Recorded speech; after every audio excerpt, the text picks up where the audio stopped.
नमस्कार दोस्तों, स्वागत है आपका पॉलिटिकल व्यूज़ में।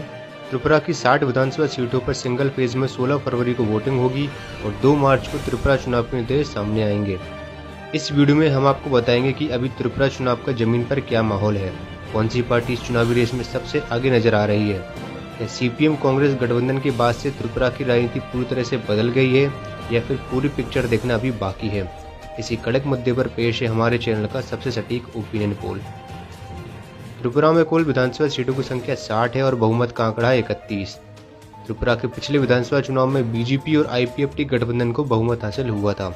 2018 के चुनाव में बीजेपी गठबंधन ने 44 सीटें जीती थीं, जिसमें 36 बीजेपी एवं 8 आईपीएफटी के पास थीं। वहीं दूसरी तरफ सीपीएम के खाते में 16 सीटें गई थी और कांग्रेस पार्टी तो अपना खाता खोलने में भी पास नहीं हो पाई थी।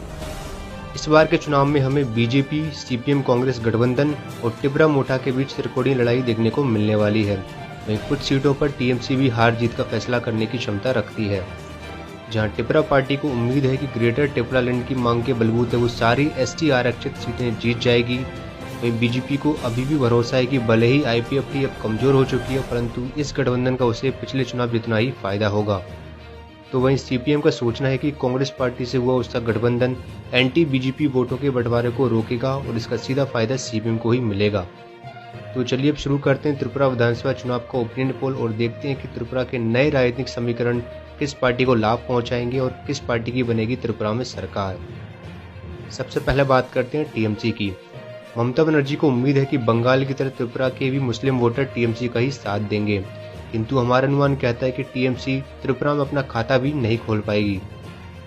टीएमसी के बाद बात करते हैं सीपीएम कांग्रेस गठबंधन की।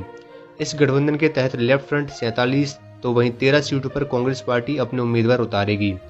पिछले चुनाव तक एक दूसरे के ध्रुव विरोधी रहे सीपीएम और कांग्रेस ने आपस में समझौता ये सोचकर किया कि इससे बीजेपी को हराने में आसानी होगी। हालांकि कुछ सीटों को छोड़कर इस गठबंधन का फायदा सीपीएम को नहीं मिलेगा।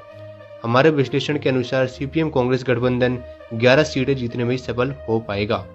ओपिनियन पोल में आगे बढ़ते हुए जानते हैं टिपरा पार्टी का हाल। 2021 का टीटीएडीसी का चुनाव जीतने के बाद से टिपरा ने कभी पीछे मुड़कर नहीं देखा। आप टिपरा की ताकत का अंदाजा इसी बात से लगा सकते हैं कि सीपीएम और कांग्रेस टिपरा को भी अपने गठबंधन में शामिल करने के लिए आतुर था।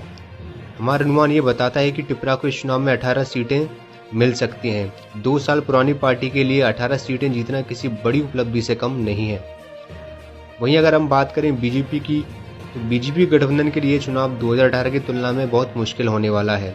आईपीएफटी भी अब कमजोर हो चुकी है और इसी वजह से बीजेपी 55 सीटें तो वहीं आईपीएफटी सिर्फ 5 सीटों पर अपने उम्मीदवार उतारने वाली है। इसके अलावा बीजेपी के खिलाफ भी कुछ नाराजगी है, लेकिन त्रिकोणीय मुकाबले के दम पर बीजेपी 31 सीटों पर जीत दर्ज कर सकती है, जो कि बहुमत का एग्जैक्ट आंकड़ा है। हालांकि पिछले चुनाव के कंपैरिजन में बीजेपी को बहुत नुकसान होने वाला है। धन्यवाद।